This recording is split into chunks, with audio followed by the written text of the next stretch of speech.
Welcome back. We are joined again by Professor Syed Mohammad Bem-vindo Marandi, de volta. professor at Tehran Estamos University novamente and a com o former professor Syed advisor Mohammad to Marandi, Iran's da Universidade de nuclear Teherã, negotiations. que também foi So, assessor da thank you for equipe coming back. iraniana nas We negociações see that nucleares. things keep Obrigado por voltar a falar com a changing gente. fast, A gente vê que as on coisas this continuam war. mudando muito rápido The nessa last, guerra. news A notícia seems mais that recente que eu the United vi States é que os has Estados handed Unidos over a peace entregaram uma proposal proposta de for paz Iran, ao and Irã. they're now E agora dizem arguing que that estão they're waiting esperando for a Iran's resposta iraniana. response. Mas parece que parte desse However, it seems acordo that não part of trata this de deal questões is, nucleares it e doesn't também não actually menciona address o any Estreito de nuclear Hormuz, issue, and se eu não also estiver doesn't enganado. address the Strait of O Hormuz que podemos development entender stadium. disso?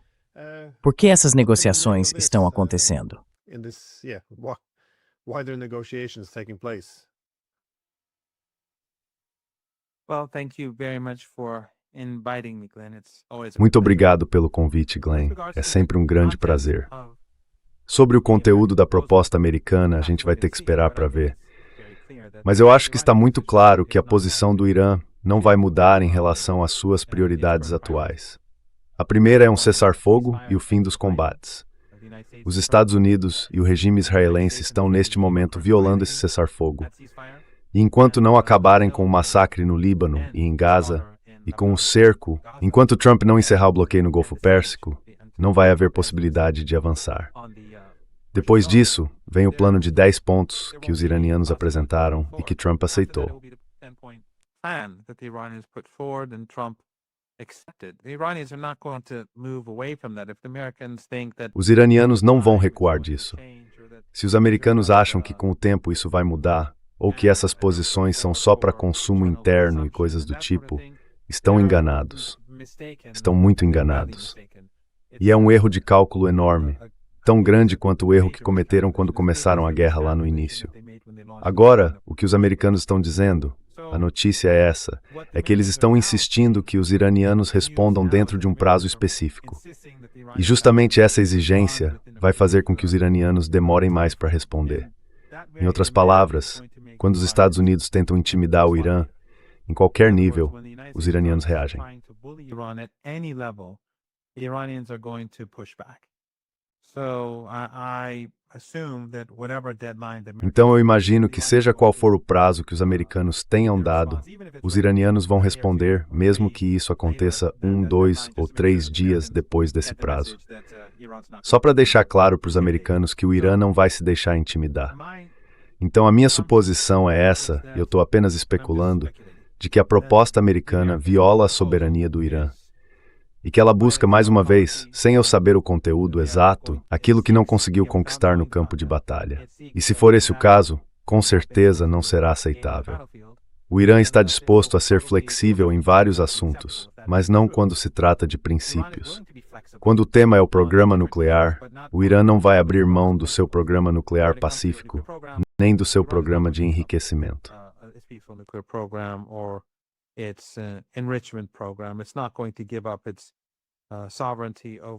O Irã não vai abrir mão da sua soberania sobre o Estreito de Hormuz. Também não vai ceder em nenhuma dessas questões centrais, mas está disposto a fazer um acordo como fez em 2015. Só que eu não acredito que o acordo de 2015 seja aceitável para o Irã agora. Vai ter que ser uma versão atualizada, não a versão atualizada que o Trump imagina, mas a que os iranianos têm em mente.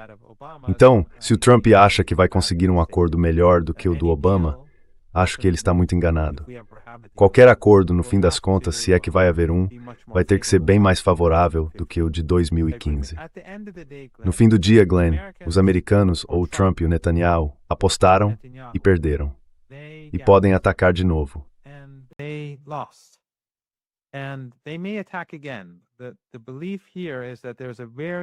Acredita-se aqui que há uma possibilidade muito forte de que um ataque possa ser iminente.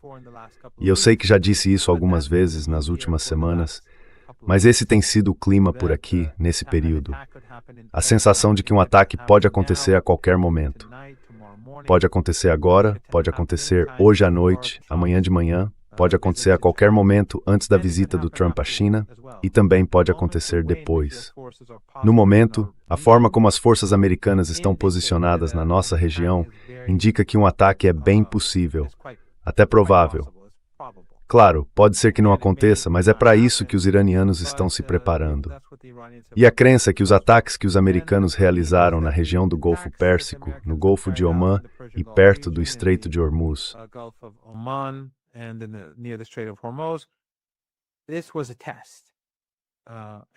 isso foi um teste. E eu acho que eles entenderam que a resposta do Irã foi significativa. A resposta iraniana foi forte, como se costuma dizer, acho eu. Não sei bem qual seria o termo certo para isso. Então, os americanos, bom, independentemente do que exatamente aconteceu nesses últimos dias, o fato é que nenhum navio saiu do Estreito de Hormuz. E eu acho que isso é o mais importante de tudo isso. Apesar de todos os esforços deles, nenhum navio saiu. Todos continuam no Estreito de Hormuz. E pelo que eu entendo, os navios dos Estados Unidos foram atingidos, não por mísseis, mas por drones. Os iranianos não quiseram causar grandes danos a esses navios, porque o Irã não quer uma escalada. Mas, ao mesmo tempo, o Irã quer que os americanos reconheçam que estão muito vulneráveis.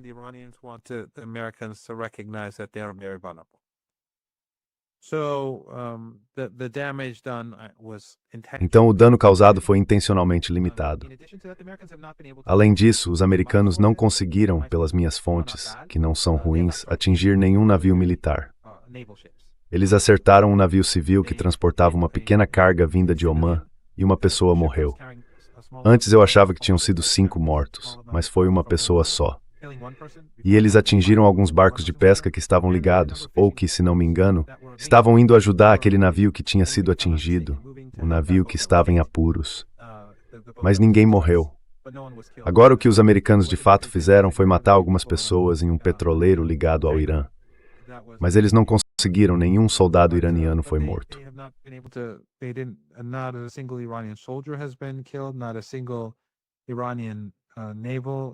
Nenhum barco ou navio iraniano foi atingido pelos americanos, e nenhum navio deixou o Golfo Pérsico. E por fim, só para lembrar, quero que o seu público tenha isso sempre em mente. O Estreito de Hormuz não está fechado. Os iranianos nunca fecharam o Estreito de Hormuz. Ele está fechado apenas para aqueles 5 países que participaram da guerra contra o Irã, ou seja, Bahrein, Emirados, Kuwait, Catar e Arábia Saudita. Fora isso, os navios de países amigos passam normalmente. E até navios de países amigos que faziam negócios com esses 5 países, alguns conseguiram passar pelo Estreito de Hormuz depois de negociações. Mas neste momento são os americanos que criaram uma situação em que, na prática, nada está passando pelo Estreito de Hormuz.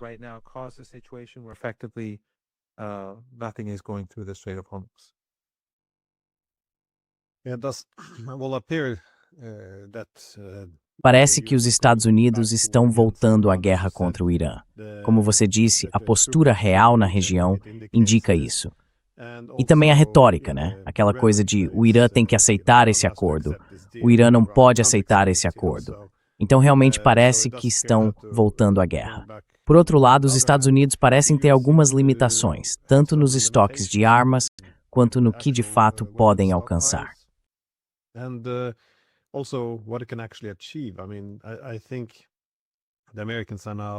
Quer dizer, eu acho que os americanos agora estão aceitando mais que não vão conseguir alcançar esses objetivos, digamos assim. O Estreito de Hormuz está sob controle dos Estados Unidos. Então fica a pergunta, o que eles fariam a seguir? Mas eu queria perguntar, já que você mencionou Israel e o Líbano, porque uma das propostas do Irã seria justamente acabar com os ataques ao Líbano.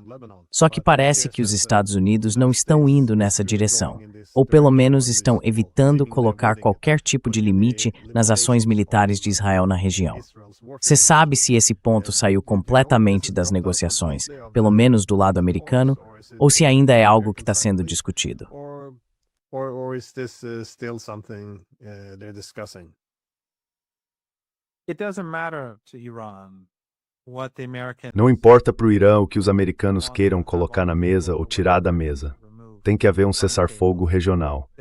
O Líbano foi mencionado, mas foi por causa dos combates intensos. Só que é um cessar-fogo regional, então precisa incluir Gaza. E os iranianos não vão tirar isso da mesa. Essa é uma condição. Se essa condição não for cumprida, não vai haver cessar-fogo. E não importa o tipo de pressão que os americanos façam ou tentem fazer sobre o Irã. Então, Além disso, eles ainda têm que cumprir todas as obrigações dentro do acordo de cessar-fogo que foi firmado depois de 39 dias de guerra.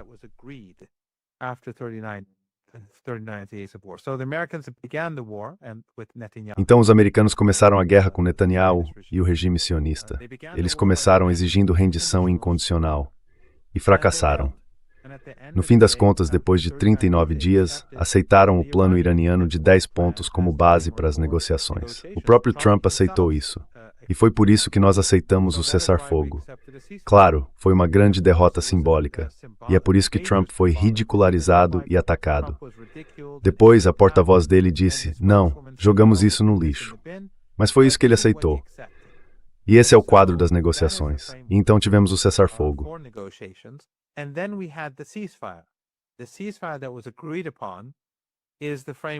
O cessar-fogo que foi acordado é também a base para poder avançar com essas negociações. Então o Irã não vai aceitar que os americanos mudem de posição ou digam que, quer dizer, o que os americanos querem é que os israelenses massacrem palestinos e massacrem libaneses. É um extermínio.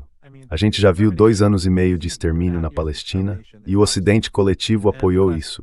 Isso é inaceitável para nós. E por causa disso, isso não vai ser um simples detalhe nas negociações. Isso vai travar as negociações ou qualquer avanço nelas.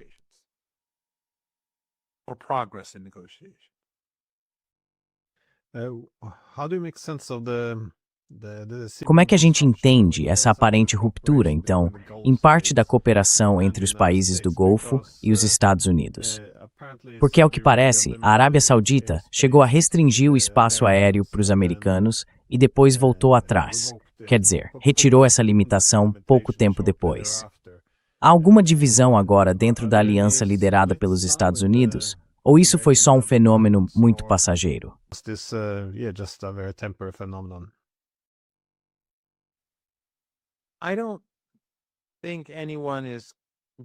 Eu acho que ninguém tem muita certeza se isso chegou a ser bloqueado e depois desbloqueado, ou se foi bloqueado e continua bloqueado. Ninguém sabe ao certo.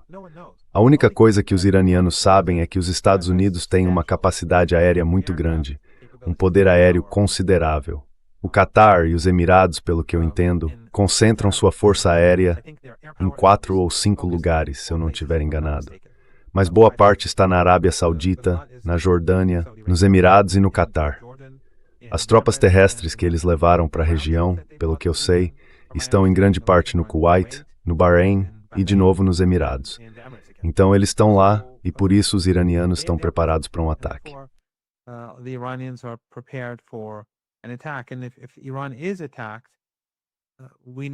E se o Irã for atacado, a gente já sabe qual vai ser a resposta iraniana. Vai ser devastadora para os países que abrigam e apoiam ações dos Estados Unidos. Vai ser como a Guerra de 39 dias, mas provavelmente muito mais destrutiva. Você deve lembrar que depois daquela guerra, diziam que as capacidades de mísseis do Irã tinham sido reduzidas, que as capacidades de drones também tinham diminuído. E eu argumentava que isso não era verdade. Agora, a gente está vendo informações saindo na mídia ocidental que estão mais próximas da realidade. Em outras palavras, estão dizendo que a grande maioria das capacidades do Irã continua intacta, enquanto as dos Estados Unidos, como você mesmo mencionou, foram reduzidas, munição e tudo mais.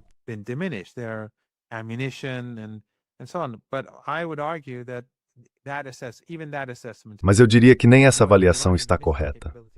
As capacidades de mísseis do Irã hoje, e também as de drones, são maiores do que antes da Guerra de 39 dias. Porque o país vem produzindo mísseis mais avançados. Antes e durante essa guerra, o Irã usava em grande parte mísseis e drones mais antigos. Muitos dos que foram usados na região do Golfo Pérsico e contra o regime israelense foram fabricados há 10 ou 15 anos. Mas nos últimos meses, o Irã produziu em fábricas subterrâneas muitos mísseis e drones de altíssima tecnologia, o que há de mais avançado no arsenal militar do país. Military hardware that Iran possesses.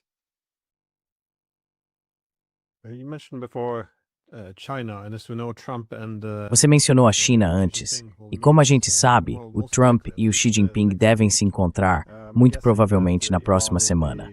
Eu imagino que o Irã vai ser, ou melhor, o tema do Irã vai estar bem alto na pauta, especialmente porque os chineses, com razão, se veem como alvos nessa guerra. Pois é. E a gente também viu relatos de um ataque a um navio chinês.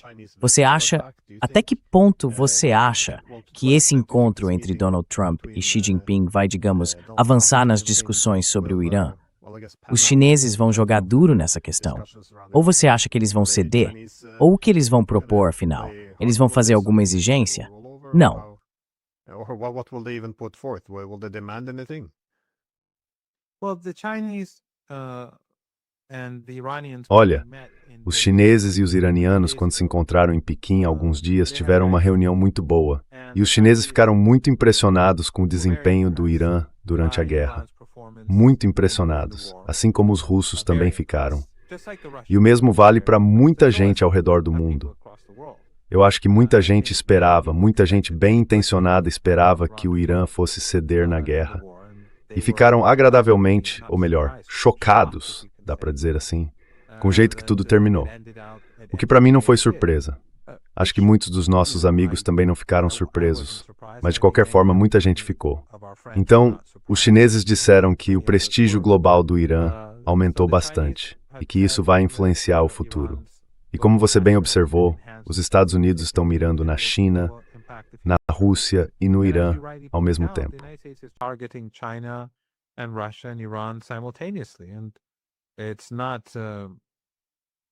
E não passou despercebido pelos chineses que os americanos já ocuparam a Venezuela e que eles, junto com o regime israelense, querem ter controle total da Ásia Ocidental. Isso significaria que os recursos energéticos ficariam sob controle dos Estados Unidos. Então, para a China, isso é obviamente uma preocupação séria.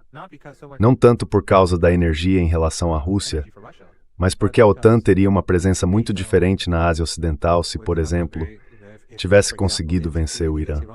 Seria uma situação bem diferente da que existe hoje. Eu não acho que os americanos tenham muito o que fazer. E para ser bem direto, o Irã tem boas relações com a China e excelentes relações com a Rússia. Mas o Irã venceu essa guerra sozinho. Não há dúvida de que a força motriz por trás dessa vitória veio de dentro do próprio Irã.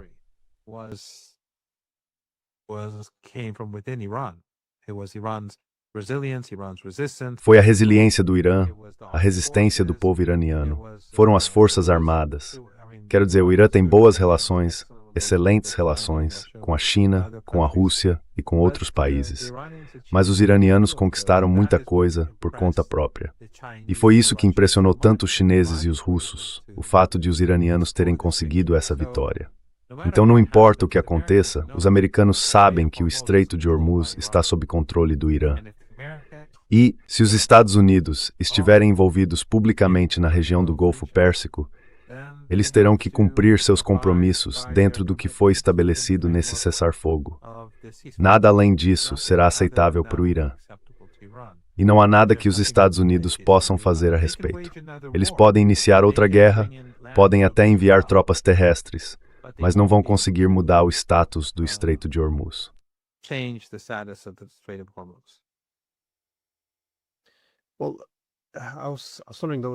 Bom, eu estava pensando, parece que os americanos estão testando de novo, como fizeram naquela Operação Liberdade. Eles queriam ver se conseguiam navegar pelo Estreito de Hormuz para ver se os iranianos recuariam. Se os iranianos realmente recuassem, claro, eles iam anunciar isso para o mundo todo, especialmente para os europeus e para alguns aliados deles na Ásia Oriental, tentando provavelmente atrair mais gente para participar e garantir, digamos, acesso total para eles mesmos.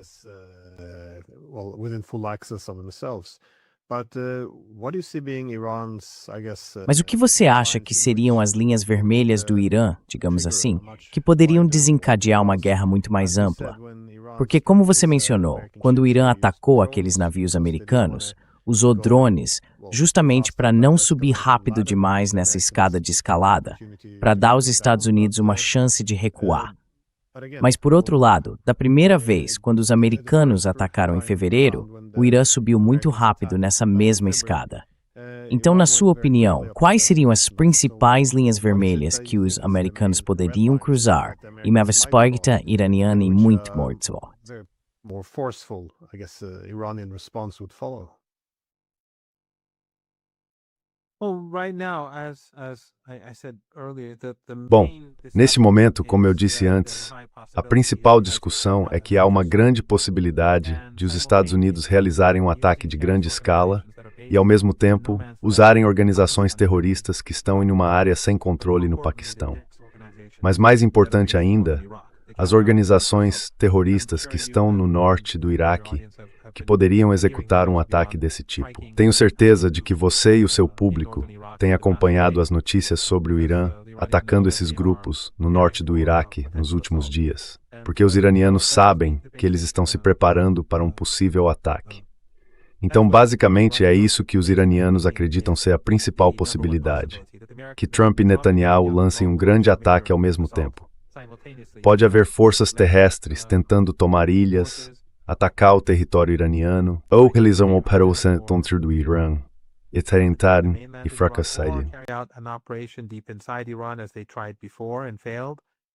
And then simultaneously you have these E aí, ao mesmo tempo, você vai ter esses grupos terroristas curdos, junto com outros grupos terroristas ao lado deles, e também esses grupos wahhabitas no Paquistão, que vão se juntar a eles sob a orientação dos Estados Unidos e de Israel, uma operação conjunta.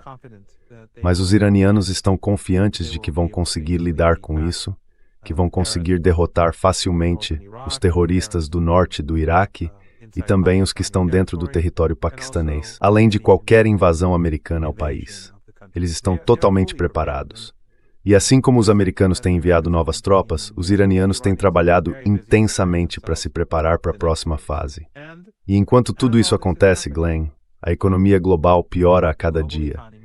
Então, enquanto os americanos continuam procurando maneiras de aumentar a escalada, eles acabam empurrando o mundo cada vez mais perto do abismo, em vez de tentar buscar uma solução.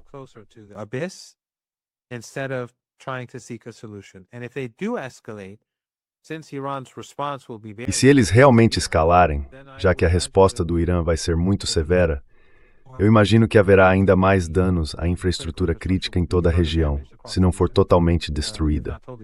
Isso tornaria uma depressão global um fato, não mais algo sobre o qual as pessoas apenas especulam. E mesmo que o dano seja limitado, digamos que os Estados Unidos façam isso por alguns dias, porque esse é outro cenário, os iranianos dizem que os americanos poderiam realizar um ataque curto. Primeiro, haveria danos. A resposta iraniana seria muito severa. Mas, além disso, isso atrasaria qualquer chance de um cessar-fogo ser implementado.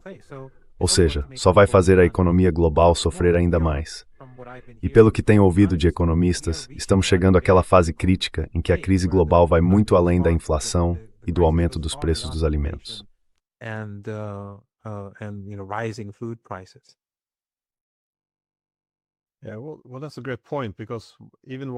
Olha, esse é um ótimo ponto. Porque mesmo com esse cessar-fogo, vamos chamar de um cessar-fogo bem problemático, mas ainda assim um cessar-fogo, muita coisa continua se acumulando. Ou seja, os problemas para a economia global estão piorando. O que você acha que podem ser as consequências econômicas mais amplas se isso continuar por muito mais tempo? Como você disse, parece que estamos chegando num ponto em que a situação pode ficar bem desastrosa.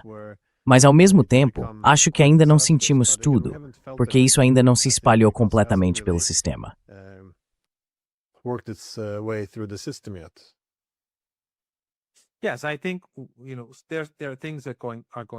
Sim, eu acho que tem coisas que vão acontecer mesmo que haja um cessar-fogo hoje. Mesmo que os Estados Unidos, sob o governo Trump, caiam em si e digam para os sionistas e para o Netanyahu, não, a gente não vai continuar com isso. Precisamos implementar um cessar-fogo e vocês não podem mais bombardear mulheres e crianças em Gaza e no Líbano e vamos ter que acabar com o bloqueio dos portos. Mesmo que isso aconteça hoje, pelo que eu entendo, a economia global vai sofrer muito. E esse sofrimento vai aumentar nas próximas semanas e meses, antes de começar a se estabilizar. Não voltar ao normal, mas se acalmar um pouco. Só que a cada dia que essa crise continua, não há grandes combates acontecendo. Só alguns confrontos perto do Estreito de Hormuz.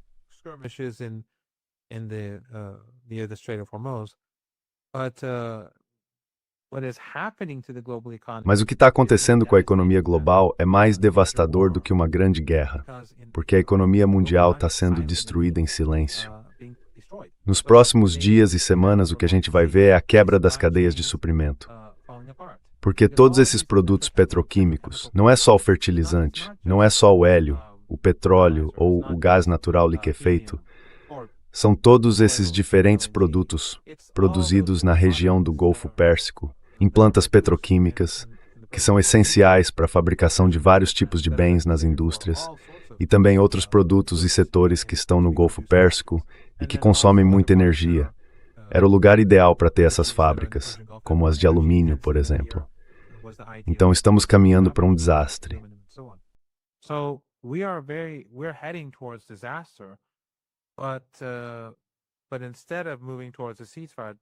Mas em vez de caminhar para um cessar-fogo, o Trump está piorando a situação.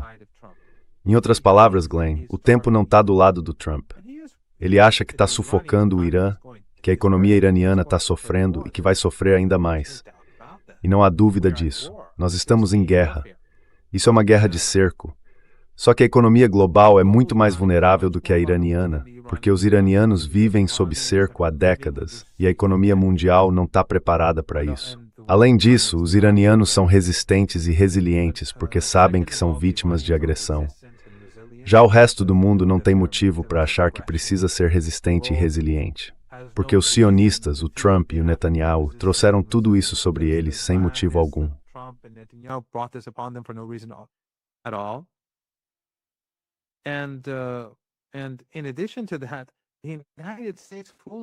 E além disso, os Estados Unidos, de forma insensata, começaram esse cerco depois do cessar-fogo. Os iranianos esperavam que o cerco começasse no primeiro dia, quando a guerra começou, a guerra do Ramadã, aqueles 39 dias de combate. Os iranianos achavam que iam impor um bloqueio ao estreito naquela época. Então o cerco ao Irã tem só o quê? 2 ou 3 semanas, enquanto o que os americanos fizeram com a economia global, o que os israelenses fizeram, já dura uns 2 meses e meio, talvez mais. Ou seja, todos os cálculos deles estavam errados. Tudo o que fizeram foi de forma tola. E os iranianos estão muito confiantes de que os Estados Unidos não têm nenhuma boa opção, e que o mundo vai culpar os Estados Unidos, os israelenses e o sionismo por essa catástrofe.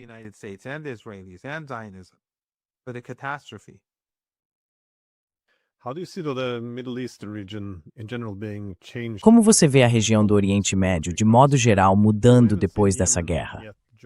Porque, bom, a gente ainda não viu o Iêmen entrar no conflito. Claro, se for como você diz, que um ataque dos Estados Unidos ao Irã é iminente e que isso pode levar a uma guerra total, dá para supor que o Iêmen poderia se envolver bem rápido. Mas se a gente olhar para o Iraque, também parece que muita coisa mudou nos últimos 2 meses. Muitos soldados ocidentais estão saindo de lá. Então, a situação parece bem diferente. Você também mencionou a possibilidade de eles fazerem um movimento contra o Kuwait.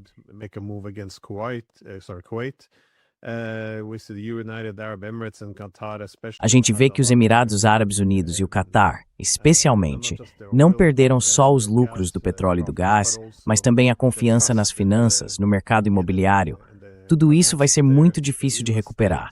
E claro, o grande prêmio, digamos assim, para o Irã seria ter o Estreito de Hormuz sob seu controle. Isso permitiria ao Irã extrair tanto segurança quanto influência dessa posição. Basicamente, se algum desses países do Golfo quiser manter acesso adequado, eles não podem continuar atuando, digamos, como estados de linha de frente para os Estados Unidos. Então, como você vê a região do Oriente Médio mudando, caso essa guerra continue avançando a favor do Irã?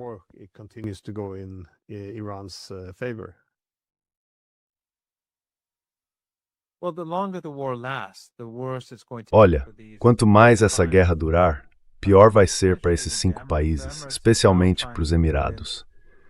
Os Emirados agora estão tentando convencer o Egito a ajudá-los, mas isso não vai mudar nada.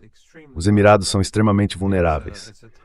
É um regime pequeno, com uma população de cerca de 1.200.000 pessoas. E o Irã não vai mais tolerar que nenhum desses países seja aliado do regime israelense. Também não vai permitir que os Estados Unidos usem esses países como base para atacar o Irã. No caso dos Emirados, o problema é a aliança com Israel. Mesmo que os iranianos saibam que todos eles têm boas relações com Israel, o Catar mantém comunicações secretas com Israel. E isso já faz anos.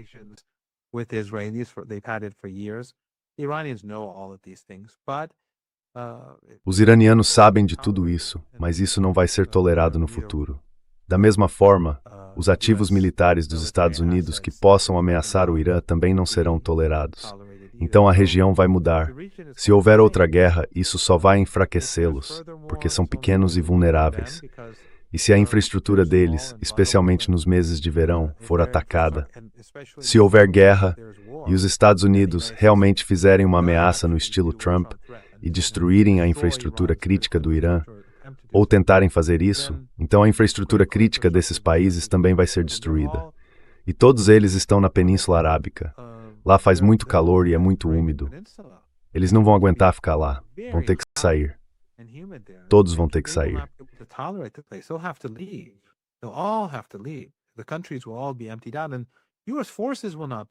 Os países vão acabar esvaziados e as forças americanas não vão conseguir permanecer lá nessas condições, sem eletricidade. Então seria completamente insensato entrar em guerra com o Irã, especialmente depois de 1 ou 2 semanas. Porque este mês, maio, é um mês de transição. No fim de maio, o calor é muito maior do que no começo do mês, e a umidade também. O tempo não está a favor dos americanos. E o destino desses regimes vai depender das ações dos Estados Unidos. O clima de verão no Irã é como o inverno na Rússia. Nas guerras napoleônicas, na invasão de Napoleão à Rússia, e também na Segunda Guerra Mundial, a gente sabe o papel que o inverno teve para a Rússia. O calor do verão na Península Arábica, eu diria, favorece muito as forças iranianas. Mas tomara que eles não façam isso.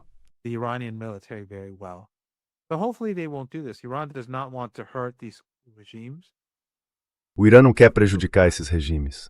Se a gente olhar para o dano que o Irã causou nesses países, que é enorme, e comparar com o número de pessoas que morreram, é impressionante. Só cerca de 20 pessoas morreram nesses 5 países. 20. Enquanto isso, mais de 3.400 iranianos foram mortos pelos americanos, pelos israelenses e pelos países que ajudaram a conduzir a guerra. Mas apenas 20 morreram no Golfo Pérsico. Por quê? Porque o Irã toma cuidado para não atingir cidadãos comuns. Eles têm mirado nos alvos que atacam o Irã ou têm reagido a ataques contra a infraestrutura crítica iraniana.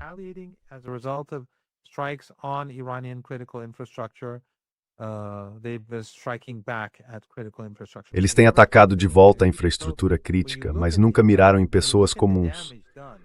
Então, quando a gente olha para o estrago causado, o estrago feito a esses 5 regimes e aos israelenses, claro, isso nem precisa dizer, e compara com o do Irã, o dano à infraestrutura, o dano a esses regimes é muito maior.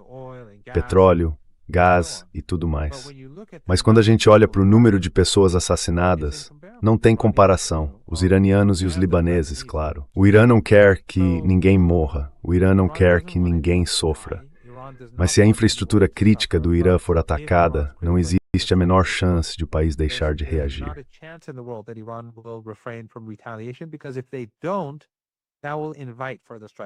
Porque se eles não fizerem isso, vão acabar provocando novos ataques contra o Irã. Lembra quando essa coalizão Epstein, como eu chamo, atacou o campo de gás South Pars, no Irã? O que o Irã fez? O Irã atacou imediatamente o gás do Catar, e foi um golpe devastador. Aí o Trump publicou no Truth Social, dizendo, eu não fazia ideia de que isso estava acontecendo. O Netanyahu não vai fazer isso de novo. Isso é dissuasão. O Irã fez aquilo justamente para que o Trump evitasse lançar novos ataques. Se tivermos outra guerra e esse tipo de situação se repetir, o Irã vai ser implacável em destruir a infraestrutura.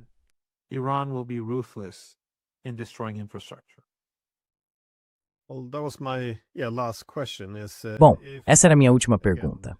Se mais uma vez você diz que a guerra parece iminente, também dá para argumentar, como você acabou de mencionar, que a janela de oportunidade para os Estados Unidos lançarem outro ataque pode estar se fechando. Então isso indica que algo pode acontecer em breve. Mas, se os Estados Unidos decidirem voltar a uma guerra total, Que cartas você acha que os iranianos vão jogar? Ou de que forma eles fariam isso de maneira diferente desta vez? How will they do this different this time? Well, if we look back at the 12-day war, Olha, se a gente comparar a Guerra de 12 Dias com a guerra atual, que começou há cerca de 2 meses e meio, dá para ver que os iranianos se saíram muito melhor dessa vez do que na Guerra de 12 Dias. Eles venceram aquela guerra. Mas depois do cessar-fogo, eles repensaram suas estratégias, suas estruturas militares, a infraestrutura civil e buscaram maneiras de se preparar melhor para um novo conflito. E agora nessa guerra, eles superaram o desempenho da anterior. Então, não tenho dúvida de que a experiência que eles acumularam nesses 39 dias vai dar a eles uma grande vantagem. is going to give them a big advantage. And there, Glenn, there is E olha, Glenn, existe um forte senso de autoconfiança entre o povo iraniano. Isso já existia no começo da guerra, mas cresceu muito durante o conflito, porque muitos iranianos esperavam ter sucesso. Eu também esperava sucesso, mas muita gente no Irã não estava tão confiante assim. Agora dá para ver que o número de pessoas que se sentem seguras para enfrentar os Estados Unidos, para responder a uma agressão dos Estados Unidos, é muito maior do que antes. Então, os Estados Unidos não têm boas opções. Mais inteligente seria recuar. The United States has no good options. The smart option would be to back down. But, and I said this during the war, Mas, e eu disse isso durante a guerra, os iranianos desde o começo estavam se preparando para uma guerra longa. E eles prefeririam que os americanos fizessem uma invasão por terra, porque o que o Irã quer é que os Estados Unidos sofram uma derrota completa, uma derrota total, para que a gente nunca mais passe por isso de novo. Então, os iranianos não estão nem um pouco preocupados com outra guerra. Eles dizem se recuarem, tudo bem. Se implementarem o cessar-fogo, tudo bem também. Mas se quiserem continuar a guerra, estamos totalmente preparados. Porque no fim das contas, o que o Irã quer é garantir que esse país nunca mais seja atacado, nunca mais seja invadido, nunca mais seja agredido.